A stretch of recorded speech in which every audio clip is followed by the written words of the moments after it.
Nah, ini menurut saya agak konyol sih, di mana Anies Baswedan sekarang ini sudah dicapreskan oleh Nasdem dan ingin menghapus atau mencuci tangan lah tentang stigma yaitu sebagai bapak politik identitas. Bahkan juga Nasdem seringkali yaitu menolak pelabelan terhadap Anies Baswedan yaitu bapak politik identitas. Nah, tetapi ketika Partai Umat mengadakan Rakernas ke-1 dan secara terang-terangan mengejutkan yaitu mengusung politik identitas. Dan yang lebih mengherankan lagi, Anies pun diundang dan juga datang. Nah, ini menunjukkan apa? Menunjukkan karakter asli dari Partai Umat dan Anies Baswedan sendiri. Dengan terang-terangan, Partai Umat menegaskan bahwa kami mengusung politik identitas. Dan bapak politik identitas yang selama ini dilabelkan ke Anies Baswedan pun datang di Rakernas pertama. Jadi apa ya? Jadi ini kan sebuah pertanda bahwa Anies tersebut ya memang menggunakan politik identitas. Karena Partai Umat pun juga mengaku demikian. Nah, karena Partai Umat mengusung politik identitas ini, akhirnya pun direspon oleh Bawaslu. Bawaslu akan tegur Partai Umat soal politik identitas. Bayangkan, belum pemilu saja sudah mendapatkan teguran 2 kali Partai Umat ini. Yang pertama apa? Yang pertama kalau nggak salah awal Januari yang lalu, yaitu pembentangan bendera Partai Umat di dalam masjid. Dan itu juga mendapatkan respon yang keras dari Bawaslu dan juga masyarakat Indonesia tentunya. Dan sekarang ini juga akan mendapatkan teguran gara-gara Partai Umat mengusung politik identitas. Nah, jadi menurut saya perlu ditandai lah. Bagi partai yang mengusung politik identitas seperti ini, wajib ditandai. Jangan dipilih lah. Dari berita ini, yaitu cnnindonesia.com, yaitu Bawaslu akan tegur Partai Umat soal politik identitas. Badan Pengawas Pemilihan Umum RI Bawaslu buka suara soal pernyataan Ketua Umum Partai Umat Ridho Rahmadi soal akan mengusung politik identitas dalam menghadapi pemilu 2024. Hal itu disampaikan Ketua Bawaslu Rahmat Baja saat ditemui usai acara siaga pengawasan 1 tahun menuju pemilu 2024 yang digelar di kantor Bawaslu RI. Bawaslu, kata Rahmat, mengimbau kepada semua partai politik untuk tidak menggunakan tempat ibadah sebagai sarana untuk melakukan kampanye dan juga ajang untuk menyerang satu sama lain. Kami akan mengingatkan Partai Umat untuk tidak melakukan hal demikian. Masjid adalah tempat bersama umat Islam yang pilihan politik bukan hanya Partai Umat, jar Rahmat. Menurut dia, sarana publik itu milik bersama. Selain itu, menggunakan tempat ibadah untuk kegiatan politik dapat berpotensi menimbulkan pertentangan sosial. Kalau seperti itu, akan terjadi pertentangan sosial dan harus hati-hati. Teman-teman Partai Umat itu akan menaikkan eskalasi pertarungan di tingkat akar rumput. Itu yang paling berbahaya, jelasnya. Lebih lanjut ketika ditanya awak media soal apakah pihaknya akan menindak Partai Umat soal akan mengusung politik identitas Islam. Oh ya pasti imbuhnya bakal ditindak. Memang lucu sekali di Partai Umat. Kemarin juga sempat tidak lolos verifikasi faktual oleh KPU dan akhirnya pun protes keras dan akhirnya juga diloloskan lah verifikasi faktual ulang. Tetapi setelah verifikasi faktual ulang malah kedapatan hal seperti ini. Ini sungguh di luar dugaan. Saya semakin yakin ya, membenarkan ya. Apakah lebih baik Partai Umat tidak lolos verifikasi karena hal ini ya? Coba kita lihat komentar-komentarnya di sini. Pemilu ada aturannya, undang-undang pemilu udah jelas. Bawaslu gak ragu dan takut dari partai manapun kalau menyalahi aturan tegur dan panggil. Proses sesuai aturan. Ini ya, kan emang biasanya jualan agama. Partai Umat usung politik identitas, masjid tempat perjuangan jihad politik. Ya seperti itulah. Ya semoga sajalah pada tahun 2024 besok, pada pilkada serentak dan pemilihan presiden, semoga saja masyarakat tidak mudah terprovokasi dengan hasutan-hasutan yang untuk memecah belah. Dan semoga saja pilpres dan pilkada serentak aman, tentram, dan bisa memilih pemimpin untuk 5 tahun ke depan. Untuk lebih lengkapnya simak berita berikut ini, Good News Indonesia. Badan Pengawas Pemilu Bawaslu RI memperingatkan Partai Umat untuk tidak menggunakan masjid sebagai sarana politik praktis jelang pemilu 2024. Sebab hal itu akan memicu eskalasi konflik di akar rumput. Pernyataan ini disampaikan pihak Bawaslu setelah Ketua Umum Partai Umat Ridho Rahmadi menyampaikan bahwa politik gagasan semestinya tidak dilarang di masjid. Kami mengingatkan kepada teman-teman, khususnya Partai Umat, ujar Ketua Bawaslu RI, Rahmat Bagja, kepada wartawan pada Rabu 15 Februari 2023, untuk tidak menggunakan tempat ibadah sebagai sarana untuk melakukan kampanye dan juga ajang untuk menyerang satu sama lain, kata dia. Ia kembali menegaskan bahwa bangsa ini harus memetik banyak pelajaran dari keterbelahan sosial akibat eksploitasi politik identitas pada Pilpres 2019. Tempat ibadah adalah milik bersama bangsa Republik Indonesia, tempat bersama milik umat beragama, yang pilihan umat beragama bukan hanya satu partai, ujar Bagja. Apa jadinya nanti jika semua partai melakukan politik identitas di masjid, gereja, pura, wihara, dan saling menyerang dengan itu, ujar dia. Bagja khawatir bahwa pemakaian politik identitas akan semakin memperparah keterbelahan dan konflik sosial. Ia memberi contoh, tanpa politik identitas pun, masyarakat di akar rumput sudah mengalami konflik dalam keseharian mereka. Kalau mereka itu akan terjadi pertentangan sosial dan harus berhati-hati. Teman-teman di Partai Umat itu akan menaikkan eskalasi pertarungan di tingkat akar rumput. Itu yang paling berbahaya, ungkap Bagja. Di samping bahaya konflik, masjid juga tidak dapat dipakai sebagai sarana politik praktis karena sifatnya sebagai fasilitas publik. Hal yang sama berlaku untuk sekolah dan juga kampus. Masjid adalah tempat bersama umat Islam. Yang pilihan politik bukan hanya Partai Umat, ujar Bagja. Sebelumnya, dalam pidatonya di Rakernas, Ridho menyampaikan pendapatnya bahwa politik tak bisa dipisahkan dari agama. Sedangkan nilai-nilai moralitas agama memberikan referensi yang absolut, yang permanen, yang tidak pernah berubah lintas zaman, lintas generasi. Kemudian kalau kita pisahkan dari politik, maka politik kita yang tanpa arah, politik yang nanti referensinya kebenaran yang relatif situasional, ujar Ridho. Atas dasar itulah Ridho berani menyebut Partai Umat penganut politik identitas. Menurut Ridho, politik identitas adalah politik yang Pancasilais. Dalam pidatonya, Ridho juga menyinggung bahwa politik gagasan semestinya tidak dilarang di masjid. Sebab menurut dia, hal yang seharusnya dilarang di masjid adalah politik provokasi. Yang seharusnya dilarang di masjid bukanlah politik gagasan, tapi politik provokasi. Keduanya sangat berbeda, ujar Ridho. Bahkan, Ketua Cyber Indonesia Husin Shihab atau Husin, Habib Husin, mengkritik tajam sikap Partai Umat yang terang-terangan mengakui mengusung politik identitas. Ia menilai partai politik parpol yang didirikan Amin Rais itu tidak bermutu. Parpol nggak bermutu, tegasnya. Dikutip fajar.co.id dari cuitannya di Twitter pada Selasa 14 Februari 2023. Tidak hanya itu, ia mengajak agar partai yang telah mendeklarasikan dukungannya kepada Anies Baswedan untuk pemilihan presiden ini ditenggelamkan. Mari kita bangun soliditas dan solidaritas, tenggelamkan partai politik yang dapat merusak bangsa ini ke depan, ujarnya. Menurutnya, pengakuan Partai Umat soal jati dirinya mengancam kerukunan beragama, juga bisa memantik konflik antar umat. Mereka semakin menunjukkan jati dirinya. Politik identitas keagamaan ini yang akan memicu konflik antar umat beragama seperti di Syria, jelasnya. Diketahui sebelumnya, Ketua Umum Partai Umat Ridho Rahmadi menegaskan partainya memang menggunakan politik identitas. Menurutnya, tanpa agama politik akan kehilangan arah. Lebih jauh, narasi negatif politik identitas dianggapnya sebagai proyek besar sekularisme yang menghendaki agama dipisahkan dari segala sendi kehidupan termasuk politik.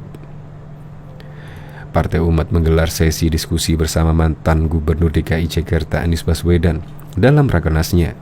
Dalam kesempatan itu, Ketua Umum Partai Umat Ridho Rahmadi menanyakan pendapat Anies tentang politik identitas. Partai-partai yang berbasis Islam ataupun berbasis masa Islam itu sekarang disudutkan dengan narasi-narasi yang mereka bilang politik identitas, identik dengan kekerasan dan lain sebagainya. Padahal kita tahu kalau politik tanpa landasan atau referensi utamanya itu moralitas atau etika yang absolut, permanen itu nanti jadi kehilangan arah. Kalau kita terjebak dalam revitalisasi, nanti kita tidak bisa konsen dan terjebak dalam hal-hal yang benar, besok menjadi salah. Mohon tanggapannya Pak Anies, ujar Ridho dalam Rakernas Partai Umat di Asrama Haji Jakarta Timur pada Selasa 14 Februari. Anies kemudian menjawab pernyataan itu dengan menceritakan pengalamannya pada Pilkada DKI Jakarta 2017 silam. Dia menyebut segala label ditempelkan kepada pemenang. Saya pakai pengalaman saja, Pak Ketum.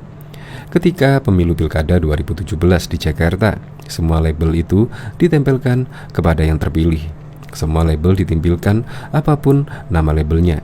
Tapi saya sampaikan kami tidak akan menjawab itu semua dengan lisan, karena seluruh pelabelan itu untuk menciptakan persepsi, kata Anies. Menurutnya, persepsi tersebut bisa diciptakan minimal dengan 2 pendekatan.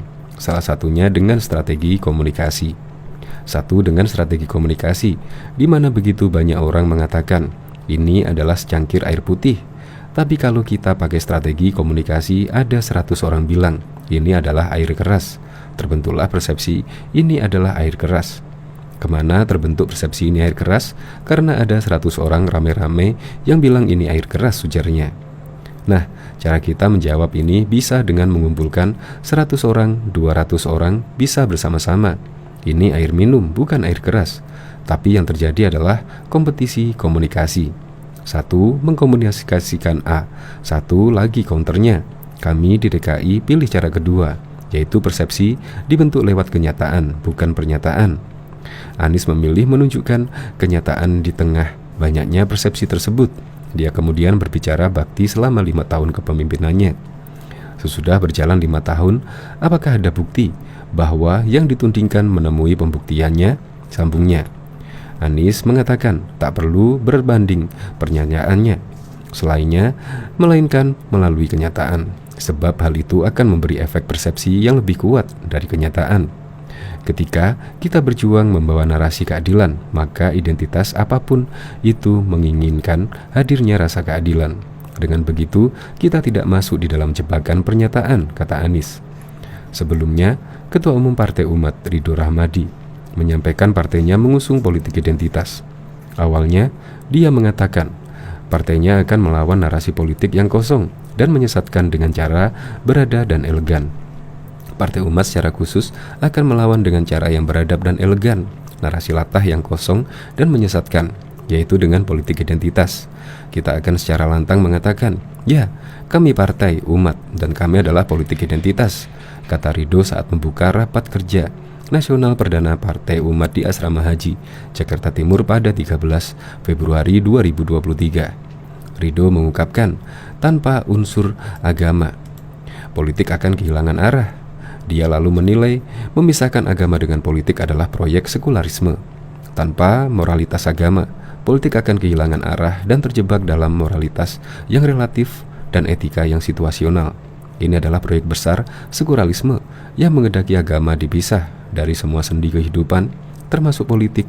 Dengan demikian perlu dipahami bahwa sungguhnya justru politik identitas adalah politik yang Pancasilais, terang dia.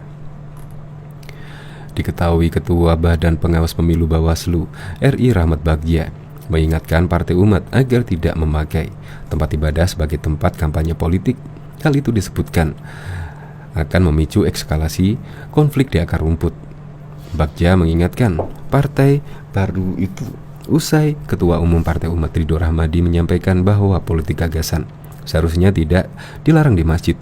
Kami mengingatkan kepada teman-teman, khususnya Partai Umat, untuk tidak menggunakan tempat ibadah sebagai sarana melakukan kampanye dan juga ajang untuk menyerang satu sama lain, ujar Bagja dikutip kompas.com pada Rabu 15 Februari 2023. Bagja mengkhawatirkan potensi konflik yang mungkin terjadi jika tempat ibadah dipakai sebagai sarana politik praktis.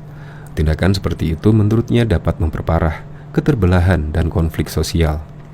Ia menyebut Indonesia mesti mengambil pelajaran dari keterbelahan akibat politik identitas selama di Pilpres 2019. Menurutnya, tanpa politik identitas, masyarakat di akar rumput sudah mengalami konflik sehari-hari, ujarnya. Kalau begitu, itu akan terjadi pertentangan sosial dan harus hati-hati. Teman-teman di Partai Umat itu akan menaikkan eskalasi pertarungan di tingkat akar rumput. Itu yang paling berbahaya, lanjutnya. Bagja juga menegaskan, masjid adalah fasilitas publik yang menjadi tempat bersama umat Islam, termasuk di luar golongan Partai Umat. Ia menegaskan fasilitas seperti tempat ibadah dan sekolah tidak bisa digunakan sebagai tempat kampanye. Sebelumnya, di Rakernas Partai Umat Ridho Rahmadi berpendapat bahwa politik tidak bisa dipisahkan dengan agama. Ia pun menyebut berpolitik seharusnya tidak dilarang di masjid asal bukan politik provokasi. Bahkan Badan Pengawas Pemilu, anggota Bawaslu Loli Suhenti memprediksi politik identitas akan digunakan oleh oknum politisi pada pemilu 2024. Oleh karena itu, Bawaslu mengharapkan dukungan dari tokoh-tokoh agama dalam mencegah politik identitas. Perihal pertama yang harus disepakati kedua belah pihak adalah definisi tentang politik identitas. Pertama, kita Bawaslu dengan tokoh agama harus menyepakati definisi tentang politik identitas dan politisasi SARA, suku, agama, ras, dan antar golongan, katanya di Jakarta pada Kamis 8 September 2022. Dikatakan Loli, definisi politik identitas atau politisasi SARA sangat penting. Terlebih hukum pemilu tidak memberi pengertian yang jelas terkait hal tersebut. Jika merujuk pada pasal 280 Undang-Undang Nomor 7 Tahun 2017 tentang pemilihan umum, tidak ada penjelasan yang detail tentang pengertian politik identitas. Pasal yang mengatur hal ini hanya memuat tentang kampanye yang dilarang menghina, menghasut, mengadu domba, dan menggunakan kekerasan. Tidak ada definisi dalam penjelasan Undang-Undang Pemilu sebagai rujukan kita, terangnya. Selain masalah penjelasan politik identitas, lanjutnya ada hambatan dalam pengawasan dugaan politik identitas, karena Bawaslu mengawasi apa yang diatur dalam Peraturan Komisi Pemilihan Umum (PKPU). Loli menjelaskan, Bawaslu harus memiliki rujukan jelas untuk mengawasi kampanye tanpa politik identitas. Terlebih masyarakat memiliki harapan yang tinggi terhadap Bawaslu untuk mencegah dan menindak dugaan pelanggaran kampanye yang menggunakan politisasi SARA. Orang tidak pernah mau tahu, kami dibatasi oleh regulasi yang orang tahu tidak boleh ada politisasi SARA, jelasnya. Koordinator Divisi Pencegahan, Partisipasi Masyarakat, dan Hubungan Masyarakat Bawaslu ini mengingatkan bahaya politik SARA. Dari sudut pandangnya, politik identitas atau SARA merupakan kampanye hitam yang mudah dikerjakan dan digunakan dengan biaya yang murah. Oleh sebab itu, tindakan pencegahan harus bisa mengantisipasi kemungkinan menggunakan politik identitas atau SARA selama tahapan-tahapan pemilu 2024. Politisasi SARA ini menjadi isu yang sangat mudah digunakan, mudah untuk menggerakkan, murah biayanya, dan cepat responnya dalam situasi kita hari ini, terang Sri Kandi pemilu asal Jawa Barat ini. Sebagai upaya pencegahan, Bawaslu menyelenggarakan diskusi kelompok terpumpun DKT, penyusunan agenda pencegahan politik SARA dan hoax pada pemilu tahun 2024 bersama perwakilan Nahdlatul Ulama, Muhammadiyah, Konferensi Wali Gereja Indonesia, Perisada Hindu Dharma Indonesia, dan Bawaslu Provinsi DKI Jakarta, Bawaslu Provinsi Banten, serta Bawaslu Provinsi Jawa Barat. Perlibatkan tokoh agama sebelum tahapan kampanye bertujuan membentengi umat. Selain itu, keberadaan tokoh agama selama pemilu dapat memenangkan situasi kritis. Tokoh agama juga lanjutnya bisa memberi penjelasan apabila terjadi disinformasi yang berhubungan dengan politisasi SARA.